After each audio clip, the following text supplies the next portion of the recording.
Bismillahirrahmanirrahim. Allah sudah bongkar siapa tuh syaitan, disuruh jadikan sebagai musuh. Tahu musuh teman-teman? Kalau saya lagi pegang pedang, syaitan lagi pegang pedang, musuh saya lagi pegang pedang di medan perang, saya harus berhati-hati menangkis serangan atau menyerang. Kalau saya diam, diserang tidak nangkis, saya akan dibunuh. Syaitan akan selalu berusaha, targetnya adalah menyesatkan, membunuh manusia. Kalau kita lepas misalnya daerah-daerah terbuka sedikit, dibelah sama dia nggak akan coret, dia akan tusuk, berusaha supaya kita mati. Orang dibuat dosa, begitu buat dosa, dibuat putus asa supaya bunuh dirilah dia sampai mati. Bagaimana syaitan bisa membunuh anak Adam ini? Memang sudah itu targetnya iblis. Dan iblis ini teman-teman sama dengan Adam. Sekarang kita ini semua anak cucunya Adam. Iblis punya anak cucu sebanyak ini. Kerjanya disesatkan oleh iblis supaya menyesatkan anak Adam. Selalu mereka lakukan itu teman-teman sekalian. Maka Allah mengingatkan kepada kita dengan hati-hati sekali. Ingat, jangan jadikan syaitan itu sebagai teman-teman kalian. Dan perlu teman-teman tahu, jin ini lebih banyak jumlahnya dari manusia ya. Lebih banyak. Iblis tadi yang kita sedang bahas salah satu dari golongan jin. Jadi ada jin-jin yang lain. Allah ceritakan dalam surah jin khusus, surah nomor 72 bicara masalah itu. 18 ayat pertama itu Allah menceritakan tentang masalah adanya jin-jin beriman. Jadi di alam jin ada jihad, ada dakwah. Tetapi kepada syaitan, dan syaitan ini golongan fasik dan golongan kafir dari jin. Ada jin mukmin, ada jin fasik, ada jin kafir, sama manusia. Ada manusia beriman, ini yang beriman manusia, dan jin yang beriman tidak akan interaksi. Kalau golongan fasik dari manusia dan golongan kafir, fasik maksudnya muslim lebih masih banyak dosanya. Di alam jin juga ada jin fasik, muslim lebih banyak dosanya, dan ada kafir. Di alam jin, fasik sama kafir ini namanya syaitan. Jadi semua syaitan pasti jin, tidak semua jin itu syaitan. Bisa ditangkap ini ya? Oke, ini pemahamannya. Nah, syaitan ini dipimpin oleh iblis. Jadi iblis bukan raja jin, tapi raja syaitan. Teman-teman sekalian, semua syaitan kita disuruh jadikan musuh. Kalau datang, diusir.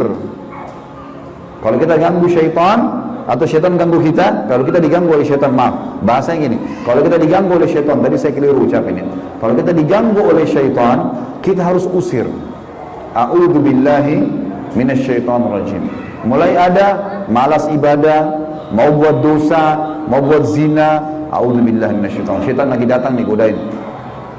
Saya berlindung kepada Allah dari syaitan yang rajim.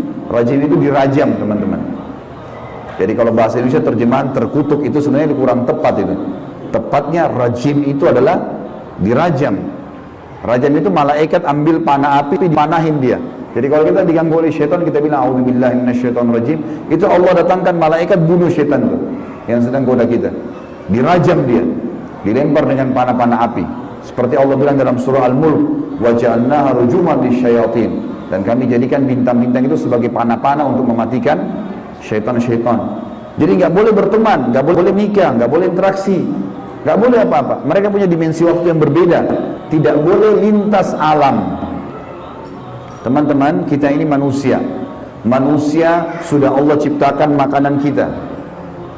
Makanan kita inilah daging, ini ayam, ada sayur-sayuran, ada buah-buahan yang kelihatan depan mata.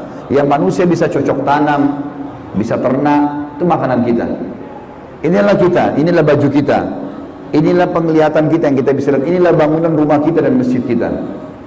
Ini alam kita teman-teman. Untuk membuat manusia lain suka dengan kita, simpatik, ada cara manusiawi.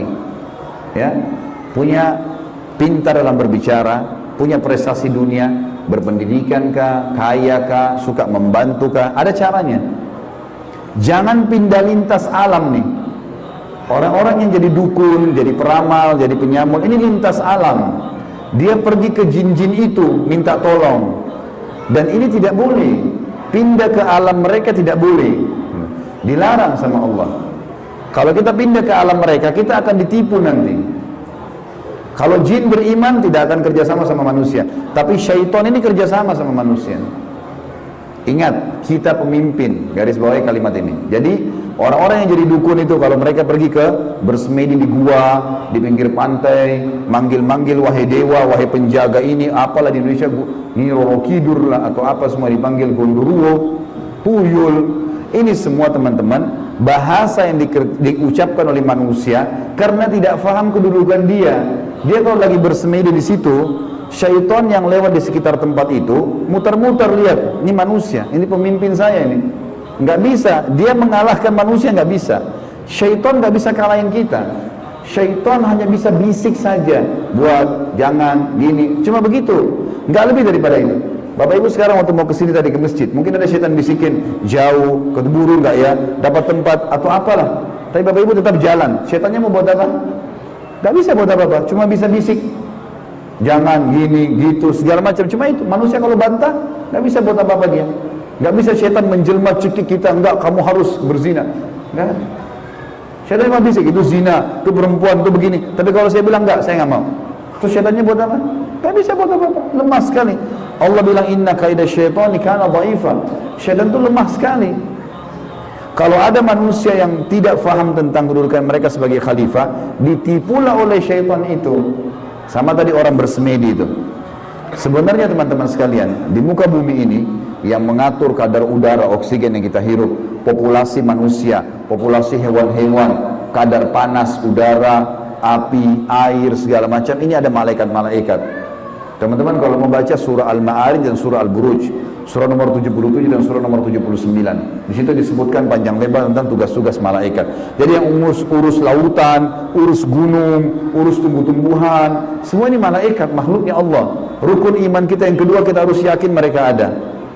Nah, kalau ada manusia datang ke gua-gua ini, minta-minta, panggil syaitan, panggil dewa, panggil penjaga gua atau apa saja, syaitan di sekitar situ tadinya takut sama manusia ini. Makanya orang kalau bersemedi nggak pernah kurang dari 3 hari, 1 minggu, ada yang 1 bulan, ada yang bertahun-tahun bersemedi. Baru syaitannya keluarin suara tuh. Dilihat orang ini kok bodoh benar, duduk nggak makan, nggak minum. Iya, kamu mau apa? Saya mau ilmu kebal. Lihat, perhatikan syaitan tipu dia. Disuruh makan kotorannya sendiri, disuruh minum darah, disuruh ini, lintas alam lain nih. Manusia tidak mungkin mau minum darah, fitrahnya kita nggak suka itu. Alam kita beda, kita nggak boleh makan itu memang. Allah buat kita nggak suka itu. Syaitan suka dengan bau-bau busuk, bau kotoran. Manusia nggak suka. Syaitan suruh manusia ini ikuti dia, suruh bersemedi. Dan ini disebutkan teman-teman, sebab turunnya surah jin ini karena ada orang-orang Arab jahiliyah dulu, mereka ini teman-teman kalau mau kalau lagi perjalanan bagi safar, kepala sukunya, kepala kafilah, kepala perjalanan itu kalau sudah istirahat di satu lembah, dia tiba-tiba keluar, dia ambil setengah bekal makanan, dia bawa ke tengah-tengah lembah, lalu dia bilang begini, wahai penjaga lembah, ini setengah bekal kami, jangan ganggu kami ya. Ini perkataan siapa? Perkataan kepala kafilah tadi. Maka Allah bongkar dalam Al-Quran, dalam surah Jin, Allah katakan 18 ayat pertama diantaranya fazaduhum rahaqa. Maka syaitan-syaitan di sekitar lembah itu semuanya makin mengerjai mereka, makin jadi tuh. Kalau ada satu kampung misalnya kayak di Indonesia ini paling banyak seperti itu. Ada satu kampung lewat jembatan, tersebar berita di jembatan kalau malam hari ada nenek-nenek tuh. Syaitan tunggangi itu isu. Kalau ada orang takut, makin jadi, makin kelihatan. Yang lihat hanya orang yang takut saja. Orang yang tidak takut tidak bakal lihat, tidak bakal kelihatan. Tentu teman-teman sekalian, kita ini sampai azan Isya, sholat Isya dulu baru kemudian kita lanjutkan materinya. Teman-teman sekalian, kalau ada satu rumah orang bunuh diri di situ, orang bunuh diri. Kalau kita lewat, pagarnya rumah orang itu 10 meter. Kita lewat 1 meter pertama, 2 meter pertama, semua syaitan di sekitar rumah itu bisikin kita. Itu yang bunuh diri perempuan, rambutnya panjang, matanya belalak, keluar darah dari hidungnya. Terus, sebelum antum ini, anda ini ngelewatan 10 meter pagar itu, dia takut-takutin. Kalau kita takut di 5 meter misalnya, balik ke sana kita lihat benar tuh. Perempuan yang gantung diri itu kita lihat, padahal sebenarnya tidak ada. itu permainan syaitan di sekitar rumah itu. Ini saya bongkar kedoknya biar bapak ibu tahu. Jadi syaitan kalau di sini marah sama saya, biarin aja dia marah. Karena emang dia begitu kerjain manusia. Dia kerjain manusia. Kalau ada teman kita jalan tanya, kamu takut gak? Kamu lihat gak? Dia bilang enggak, karena dia tidak takut. Kalau dia takut, dia bayangkan nenek-nenek misalnya. Dia lihat nenek-nenek di sana. Jadi orang makin benar, makin tahu tauhid ini, makin tahu kisah awal Nabi Adam, musuh kita syaitan, Allah bilang syaitan itu lemah, tidak bisa buat apa-apa. Ini semua teman-teman sekalian akan membuat seseorang di antara kita jadi kokoh. Jadi tidak mudah tergoda oleh syaitan. Dan ini makna daripada hadis Nabi SAW. Hai Ibnu Khattab, Umar bin Khattab, kalau kau lewat di sebuah lembah, syaitan tahu kau lewat di lembah itu, dia cari lembah lain. Padahal Umar nggak pernah lihat syaitan itu. Syaitan yang lihat Umar. Kok bisa syaitannya takut? Karena tahu kalau Umar ini sudah tahu sedikit ada gangguan syaitan, langsung Umar baca A'udzubillahi minasyaitonirrajim. Berarti Allah utus malaikat bunuh dia. Orang-orang yang takut saja, yang belum faham, baru kemudian dikerjai oleh syaitan itu. Seperti itulah pemahamannya.